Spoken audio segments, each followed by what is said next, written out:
So here we go. It's my very great pleasure this afternoon to be talking to Professor Dr. Ger Graus.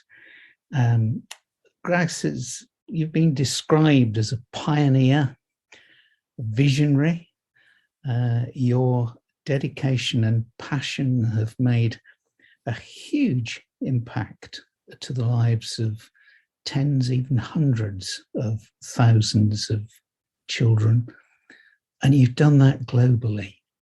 You've been recognised right round the world. And in the UK in 2014, you were made an honorary officer of the Most Excellent Order of the British Empire for services to children. Can I start by asking you, what gave you the passion to proceed in this way?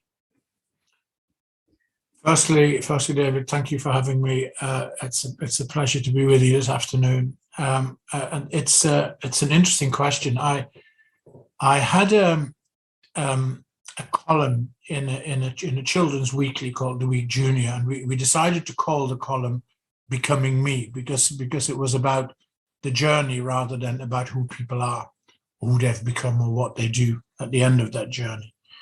And one of the things that we asked everybody to do, so we asked everybody the same type of questions, and I was the first person to fill in the questions.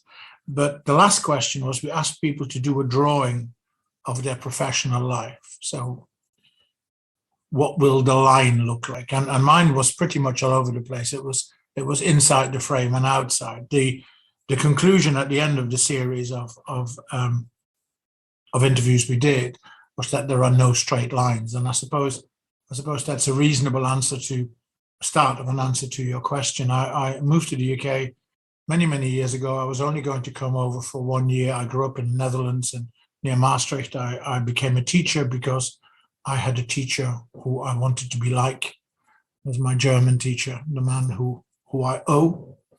And that thing when they say, if you're a teacher, just think in 50 years' time, somebody will mention your name. Well, his name is Mr. Huub Burskens, and occasionally I still see him when I go back to the Netherlands.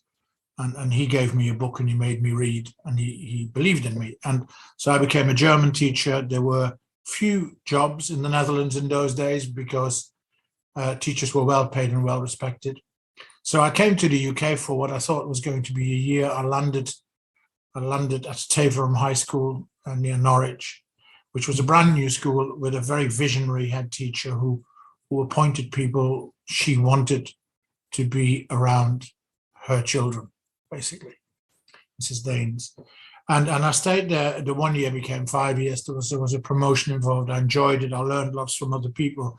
And it was at that point, really, that I also understood that wherever you are in life, you have to put something of that part of your life in your back pocket and carry it with you. And in the case of Taverham High School, it was more than anything about the leadership and how important the leadership is to make everybody else pull in the same direction and do extraordinary things. So that's where the kind of the child-focused angle in terms of schools came from. But again, in an interview by the Chartered Institute of Linguists fairly recently, I was asked, well, when did you realize that you were a linguist or that you wanted to be one?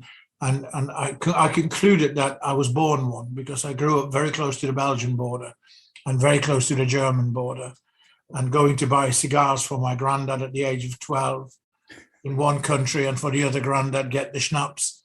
It just meant that you dealt in various currencies and various languages and that it had purpose.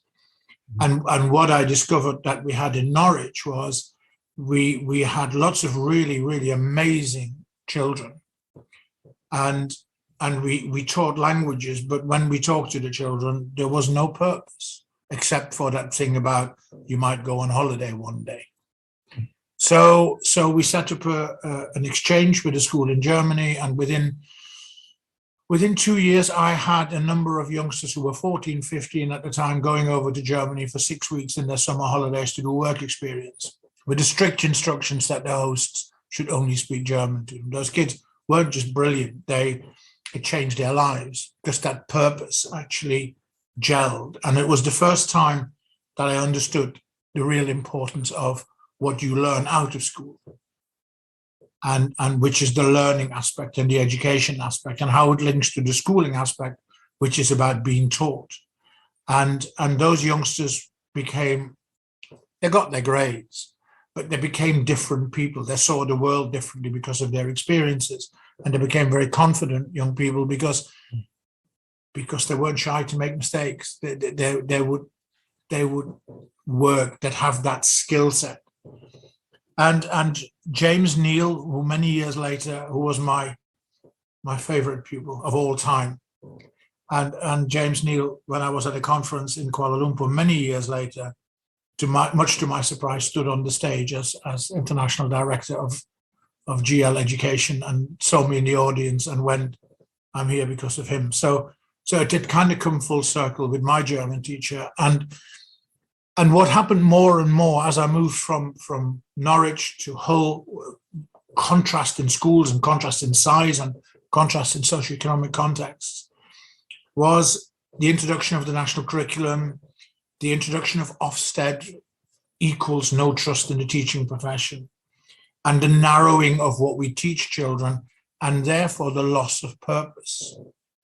So I kind of saw that we needed to do more of the experience-based learning to compensate of what successive governments were doing to the schooling aspects. And I moved from Hull to Manchester to become languages advisor, introduced modern languages into all the primary schools in Manchester, German, French, Spanish, Russian, trained primary school teachers using European funding, Lingua funding at the time, and set up every school that wanted it with a school abroad. And we did take hordes of primary age children to Italy, to Spain, to France, to Germany, and did that and those children in many cases were from contexts that were difficult, that were socioeconomically, socioculturally deprived, including the Wythenshawe area of Manchester, which is now also known as Marcus Rashford land. And it showed again the importance of that kind of connect, of that purpose. And that's kind of where it came from. And when you see that work, and when you see those children, often against all odds, developing into confident learners, tall standing young people, then you know that you're on the right track.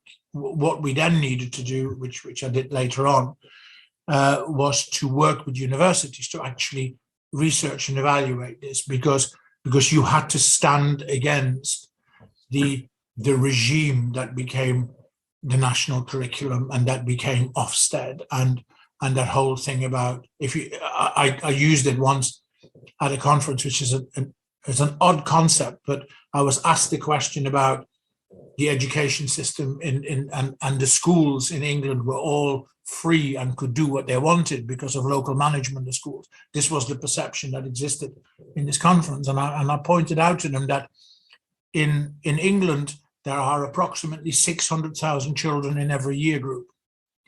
And at the time of the literacy strategy, that did mean that at 9:20 in the morning, there would be in every year group 600,000 children being plenaried.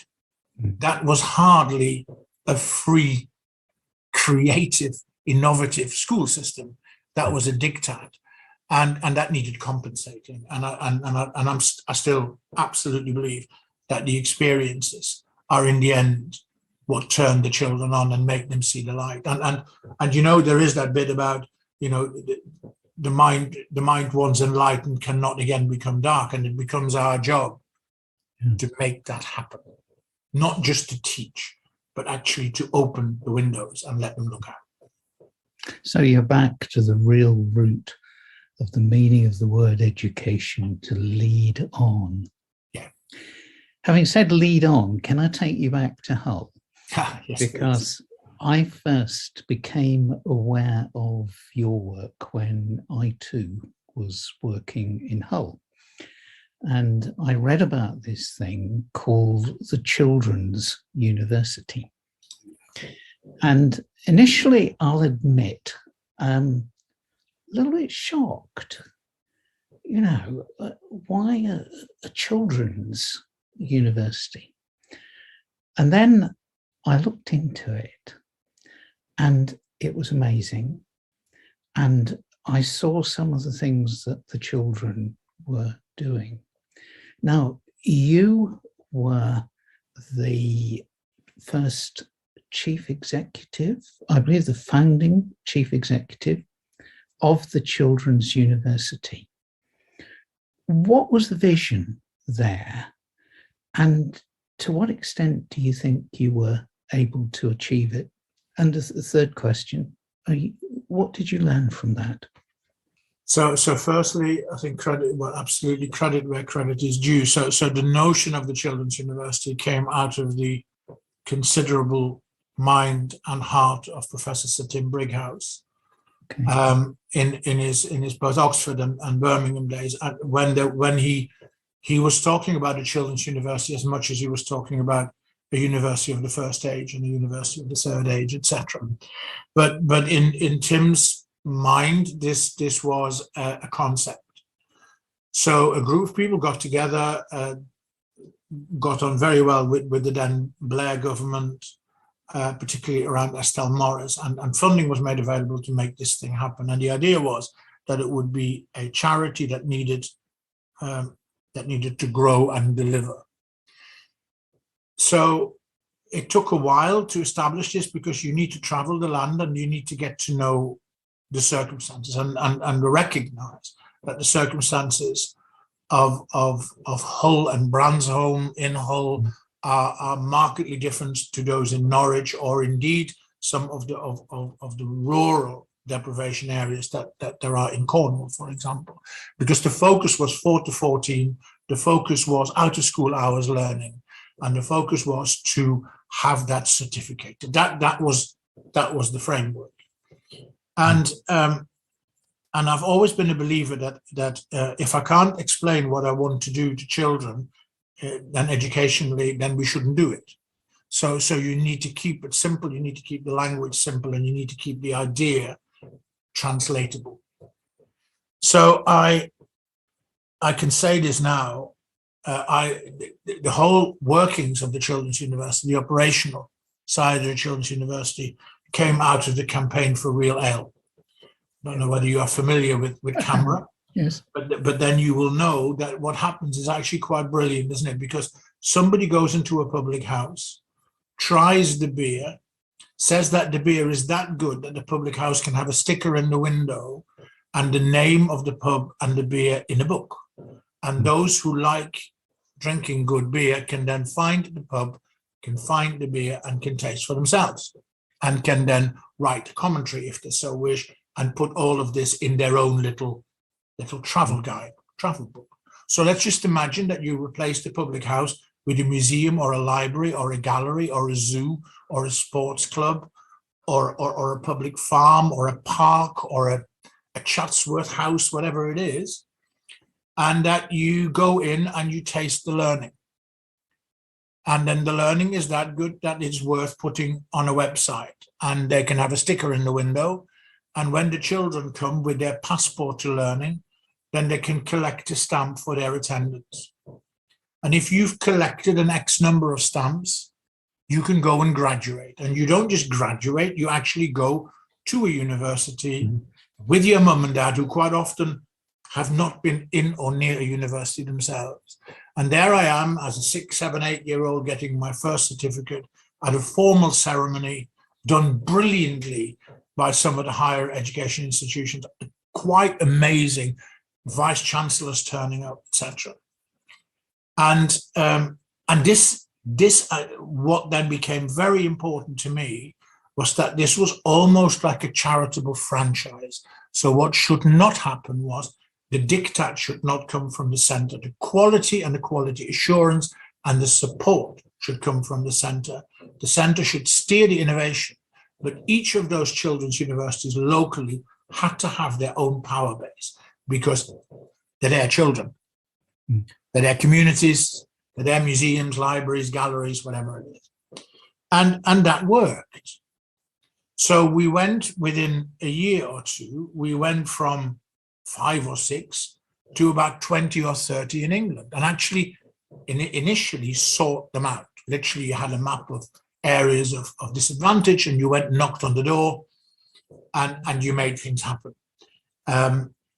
Soon, people were coming to us.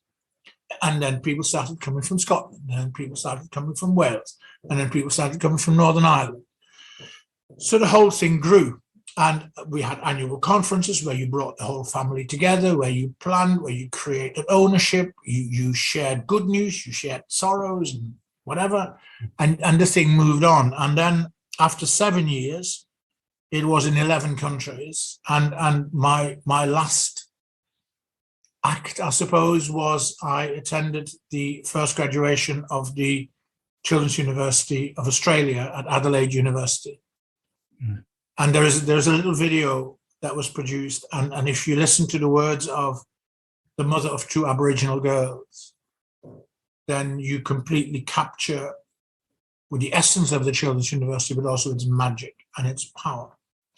But what we had to do all along, and this is not just to satisfy the funders, but it is about satisfy the credibility that you're striving to have. So I worked with Oxford, with Cambridge University, and we produced a number of independent evaluations. And those independent evaluations absolutely and conclusively showed that children who attended, and I'll come back to that bit in a minute, children who attended the Children's University, who participated in the Children's University, in the end, did better at school.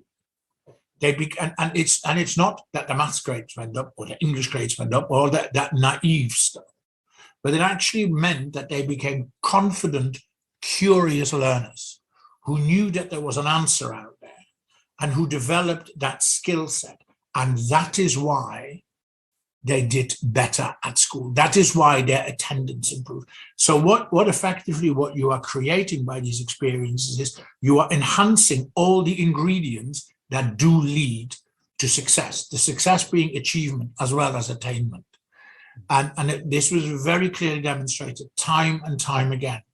And that for me was the key. So the whole thing became, in that sense, very easy, because you just went to people and said, look, it makes a difference. And people wanted to be part of it. At the same time, I also was very clear that and I still think that's the case now, that you need to, when you run a charity or an NGO, you need to have what they call in Turkey, you need to be double-winged. You need to have the heart of a charity, but you need to have the head of a business, because you cannot forever go and stand and rattle a tin. Mm-hmm. One, because it doesn't take you very far, and secondly, it does take up most of your time. So you can't actually do what you're supposed to be doing. So we had we created a number of income streams, one of which was something that I set up called the Friends of the Children's University. And the Friends of the Children's University's chairman was my very good friend, Joel Cadbury of the Cadbury family, who then at some point in 2011-12 rang me up and said, have you heard of Kidzania? We're about to put in for the franchise for the UK. Can you come down to London? So I went on a train. We sat in his kitchen all night long, writing on the back of envelopes. And then not long after that, he basically said, why don't you just come over? Because what you're doing with the Children's University, you can keep doing, and you can go to other countries.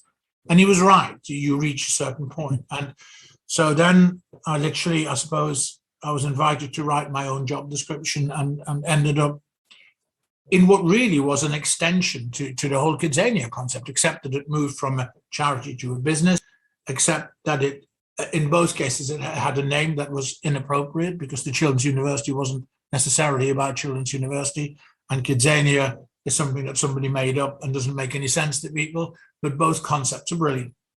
So after a year or so of helping them out in London, then I got a call from Kidzania HQ in Mexico saying, if you write your own job description, will you come and do this for us globally?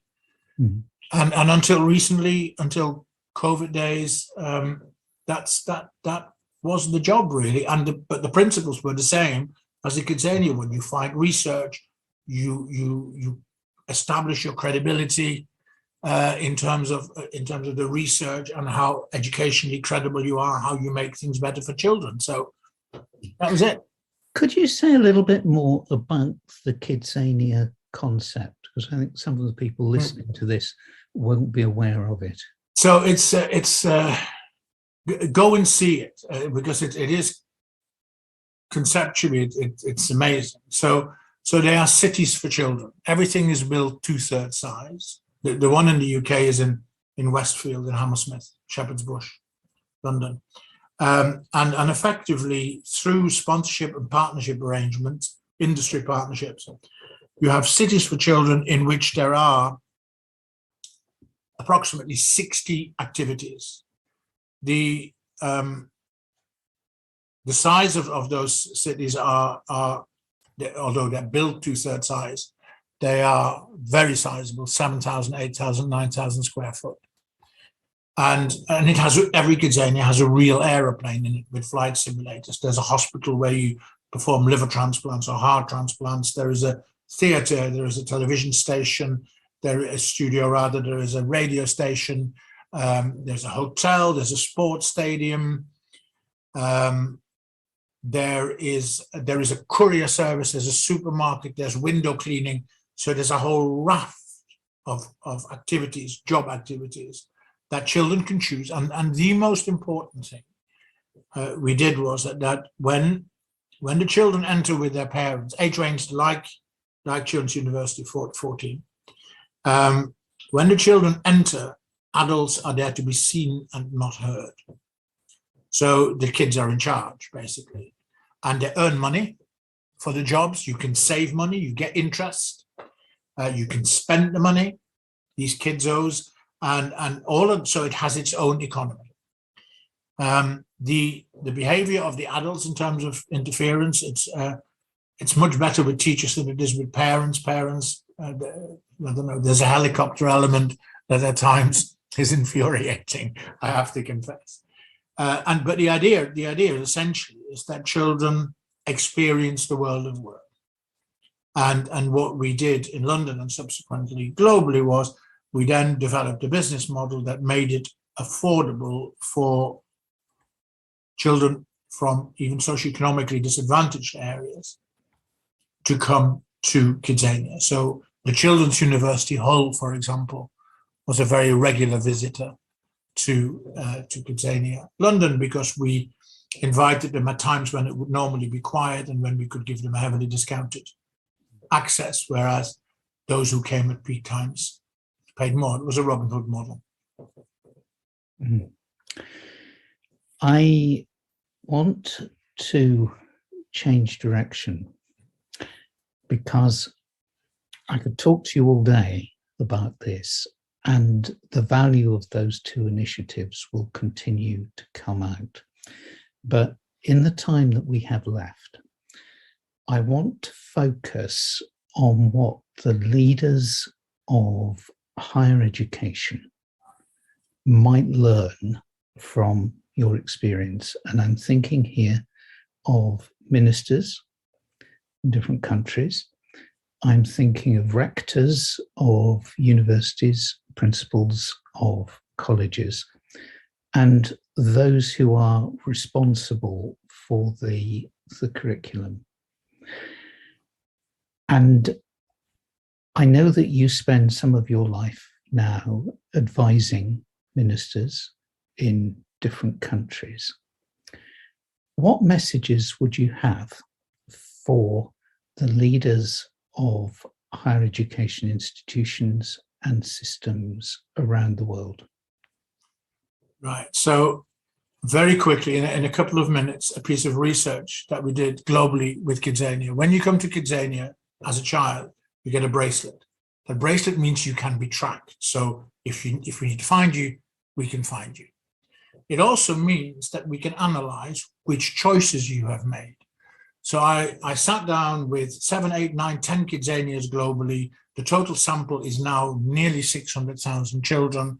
And I asked the question, when they come on the very first school visit, what is their first job choice? What is the first job they choose to do? So we had the answers across a number of countries. And then my question was, well, who are those children? Are they boys? Are they girls? Are they 4? Are they 14? Are they black? Are they white? Are they rich? Are they poor? Are they urban? Are they rural? Which country are they from? And the key findings are as follows. One is there is very little difference between the different countries, between Mexico and Russia and the UK and Turkey and India. The difference is statistically insignificant. So I think there's an issue about the globalization of growing up. Peppa Pig in 20 languages and all shopping malls looking the same, perhaps, and everybody watching YouTube. Second finding is all stereotypes are set at the age of 4. Yeah, pilot activity, 95% boys, cabin crew activity, 90% girls in all the countries. Okay. So let's just make that jump very quickly, and I'll come back to that research. So at the age of 4, the stereotypes are set. When we speak in our schooling system to our children about their careers, they're 14 or 15. So we allow the stereotype to cement for 10 years, and then we kid ourselves that we can still affect change with a lot of those children. The next conclusion was that there's almost no progress between the age of 4 and 14. So there are big questions about STEM education. Does it really make a difference? If those youngsters are still choosing according to stereotype. And I remember Nikki Morgan was Secretary of State at the time, and we had this discussion, and she said, Harvard girls are now outperforming boys in tests. And I remember saying to a minister, that's not the purpose of STEM education, that's just hothousing. My point is that when they have outperformed boys in their tests, when it comes to the career choices, they revert back to stereotype because you've never put a black female pilot in front of the black girl. So how can she aspire to be? And then the next finding was that almost all girls globally, regardless of their background, choose activities below the age range. 9-year-old girls choose 7-year-old activities. 9-year-old boys choose 9 or 10-year-old activities. There's a confidence issue amongst those girls. And then finally, children can only aspire to what they know exists. The children you and I know from the Browns Home Estate in Hull will not choose the aeroplane or the operating theatre or the television studio as their first choice. They will choose cleaning windows, making beds in a hotel, or working in a supermarket as their first choice. Now, my point is, to your question, that is what higher and further education should know. They need to get to know the young people who come to them much more than just their grade and their attendance and their behavior issues. We have to stop treating the children like pass the parcel. They go to primary, we pass them to secondary. We pass them to post-16, we pass them to university. How many secondary schools at the age of 16, let alone colleges at the age of 18, write to somebody's primary school when they're finished and say, you might want to know that little David has done really well. Thank you for having him for 9 years and helping us contribute to his achievement. We treat them as that. If universities and colleges are serious about social mobility, they need to engage with children at a much, much younger age, and not just with the children, but with their parents and their communities. It's all very well sending somebody who went to Oxford up to a council estate in the north, talking to kids about what it's like at Oxford. There is no connect. This needs much more thought and much harder work, and it is about communities and families. So get in there younger. The research is very clearly there. Yeah? And get to know your young people better. Because I'm also quite convinced that the dropout rates, post 16 are so high because there is that disconnect. Children can only aspire to what they know exists. They don't know what exists. You've never shown them. You may have sent them a brochure. You may have talked to them online. More effort is needed at a much younger age. Why aren't they going into primary schools? Why aren't they talking to 7-year-olds? It's like I've been advocating, I call it futures awareness, because I think the term careers education is so contaminated that people run away when you mention it. But why would we not have futures awareness for primary age children? And linking that to what I was talking about earlier, it provides purpose. I understand why I go to school. You know, when I travel all over the world in my Kidzania job, I used to talk to children everywhere and ask them the question, why do you go to school? And everywhere I was getting the answer, because I have to. I think it's a really sad answer. So stop the pass the parcel bit and get in there at an earlier age and do that with the schools, with the teachers, and not to them. And ministers, of course, politicians, and I think COVID has shown this, politicians have to humbly realize that they don't bring about change. In most countries, they're only there for 5 years or less. Yeah, and change takes much longer. So politicians need to be brave, and the child needs to be the point of consensus. They need to stop treating this as a political football, and they need to trust the teachers. Just like the teachers need to trust the children, they need to trust the teachers. I mean, you know, who would go to a hospital and say to the surgeon, "Oh, I'll do it myself from home," right? You wouldn't, would you? So I'm just not understanding where this has come from, and I think it is debilitating to a society and to an economy. This weird behavior that sits there. Politicians need to understand that they have a role to play, an enabling role. Yeah? But not a lead role. They're not there long enough. And actually, certainly not a role in terms of innovation. They can bring about innovation by facilitating others, by finding the good, by trusting the professionals. But it requires quite a change.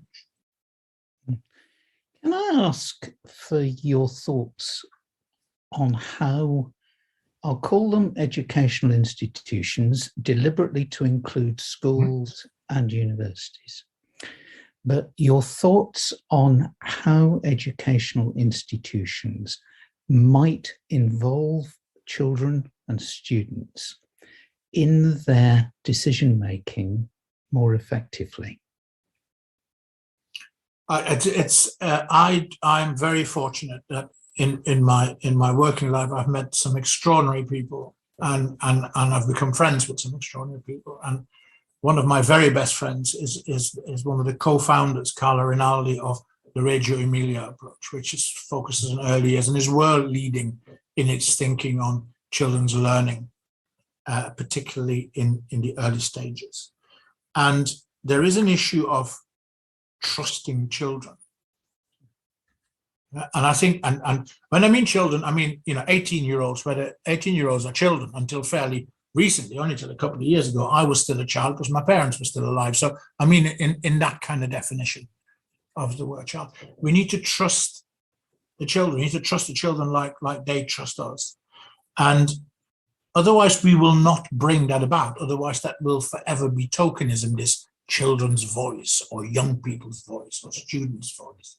And I think it's pretty evident if you listen to some of the horror stories that come out of higher education, for example, in terms of how some of the students are treated by the universities, how some of the female students are treated differently to male students. There are some stories around where you think, my goodness, this is taking us back centuries. So we need to come to the point where we actually trust the young people to make the contribution that we're seeking. And that may mean that we don't like what they've got to say. That also may mean that we need to look at ourselves as teachers and educators and think differently. I'll give you an example. I have two daughters, and my boy who's behind me somewhere here. I have two daughters. One is 26 and one is 16. And so one is a pre-iPhone child, and one was born with an iPhone in her hand saying, "What's the Wi-Fi code around here?" And And they are markedly different, yet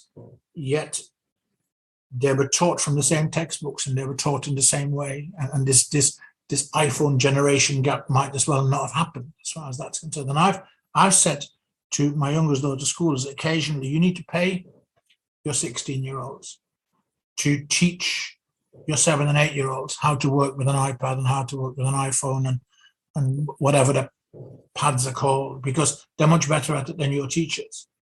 And your teacher's role then changes to the facilitator and the lollipop person to make sure that they don't walk down the wrong unsafe road. But apart from that, you need to pay your kids. So that would be a contribution. And don't pay them pin money either, because actually your children, your older children, become teachers to your younger children.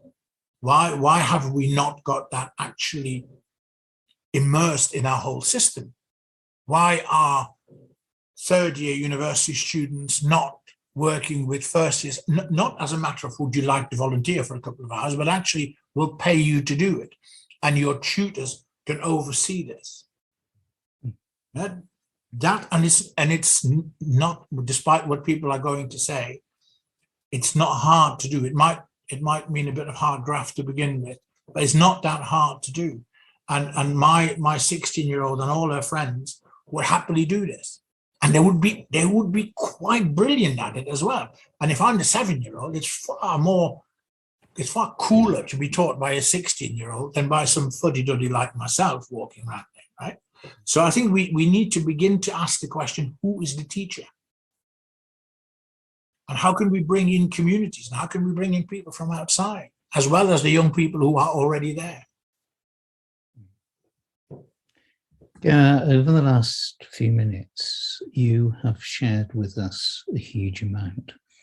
And for the benefit of the people who are listening, I want to say one short thing and one slightly longer thing, and then just invite you to sum up. The short thing is I would recommend that everybody looks at YouTube and the Kidsania site, because there are films on that site which show in a very natural and impressive way what you've been talking about. The slightly longer thing is I've been noting down certain keywords which you have used, which I think should be inspiring the leadership of our education systems around the world.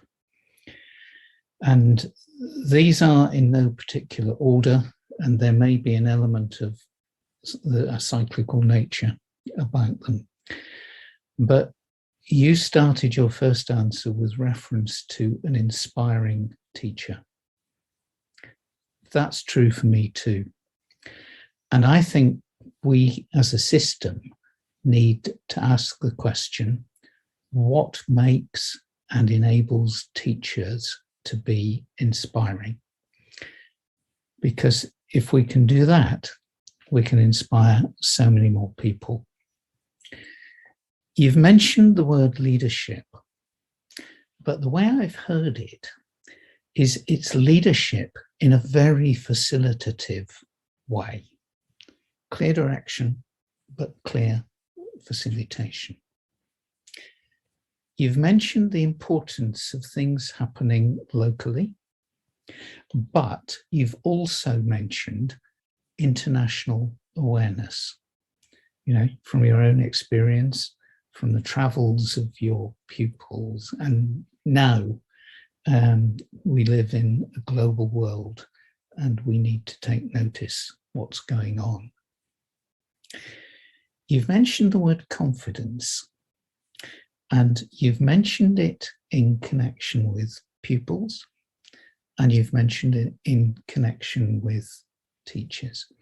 Giving pupils the confidence to learn, the enthusiasm to learn, the curiosity to do that.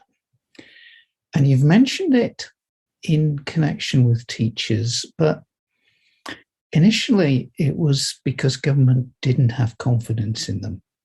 and was doing a number of things to regulate what they were doing, which was not actually having the effect that it was intended to. So thinking about what would give teachers confidence. We've not got around to talking about the fourth industrial revolution and the implications of that for higher education, but the messages have come through very clearly what you've said. And one of them is about experience-based learning, about relevant learning, and about pupils and students seeing the relevance of what they are doing for themselves in the future and the world. One of the issues which most countries face is of the challenging nature of deprivation in society. What I've heard from what you've said is providing that it's dealt with in the right way, and that children from what we might consider to be deprived backgrounds, whatever the source of that deprivation need not be terminal. Because if the opportunities are provided, the children can respond, and so on. You've also said something which I think we probably all know, but we don't recognise very much. And that is that education goes on in and out of school. And what happens out of school can be as motivating, or more so, than what goes on in school. So for one bit to take account of the other, and for both to be factored in to how children learn and what they achieved. Next thing I picked up from what you said is the importance of recognizing and celebrating achievements, the degree ceremonies for the children's university, and their importance for the parents and for the community as well as the children themselves. You've talked about, you've not used this word, but making it sustainable in a finance way, and you gave a business example of that. And I think that's challenging in some countries because there are views about profit. There are views about education being a public good and so on.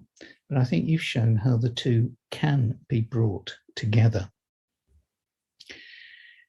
You've spoken about future awareness, providing purpose, providing motivation for learning. And then just two more to conclude with. You've used the word trust, all right? Trust teachers and trust children and involve them both in the processes that you are engaged in. And your last point is that children can be teachers too. And to teach would give them responsibilities, which would help them to learn, which would help them to bring about the kind of reforms in society that you've been helping to achieve through Children's University and through Kidsania. Now, that's what I've got out of the last 40 minutes. If I've got it wrong, please tell me. If I've missed anything out that's critical, please tell me. What do you think? I think you're much better at summarizing this, David, than I could ever be. I think I'd like to, if I may, please, two observations that are linked, not that you've missed those, but one, and that perhaps links a little bit to the fourth industrial revolution. I was reading fairly recently that somebody, a journalist, had been reading an education report from 1923.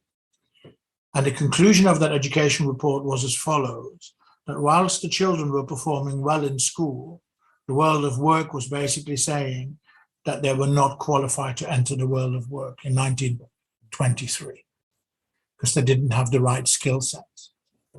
When I was education director in South Manchester in the early noughties, in the Wythenshawe area as part of the education action zones directly linked to Manchester Airport, we did studies with 250 companies and asked a very simple question.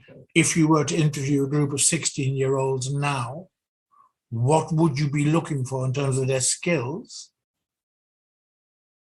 And we had skills like effective oral and written communication, collaboration and networking, agility, adaptability, resilience, empathy, global stewardship, of course, critical thinking, problem solving, technology, hope and optimism, all those things were in there. Numeracy, literacy, and in many ways, they weren't very different to the ones from 1923.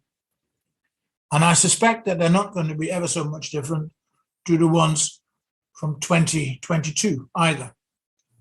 So I have actually no worry about the adaptability of the children, provided that we can get equity and equal opportunity and equality right across the piece, which we're struggling with. I have a concern about the teachers and the adults, because I think the concern needs to be if the world changes as rapidly as it is, we must be careful not to engage with the definition of insanity, to keep doing the same thing and expecting different outcomes. It's not about the children, it's about those who enable the learning and who facilitate the learning. They're the ones that we need to be concerned about. This is not an issue of competence, incidentally. This is an issue of change and making that change one that we can cope with, and that can be good change. So I think we worry about the wrong thing, I think, on that front. And then I'd like to make an observation about business. As you said, I think we need to have business for good, which can also be profitable. We need to focus on a return on involvement rather than just a return on investment. And I think we need to look at technology and ask the question, is it doing good, rather than is it shiny and has it got many bells? And too often when I go to all these huge events globally, it is about how shiny they are and how good the bells are. And when I ask the question, what's the difference? What's the impact? The answer requires improvement. And we have to remember that technology now is no different to the ballpoint pen when that came around and replaced the feather or whatever it replaced. It is a means to an end. And that's how we need to see it. And I think we focus too much on look how many whiteboards I've got. I'm not interested. What are you doing with them? So there's some observations around that. So I think I still see the world as incredibly optimistic and hopeful, as long as we just don't overcomplicate things, which we have a silly habit of doing sometimes, I think. Yeah, it's been a personal and a professional pleasure to talk with you this afternoon. Thank you so much for giving up your time to do this. And may I wish you every success with your next ventures.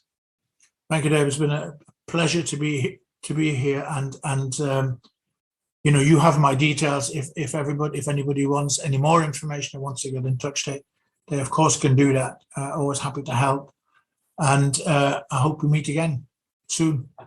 I hope we will too.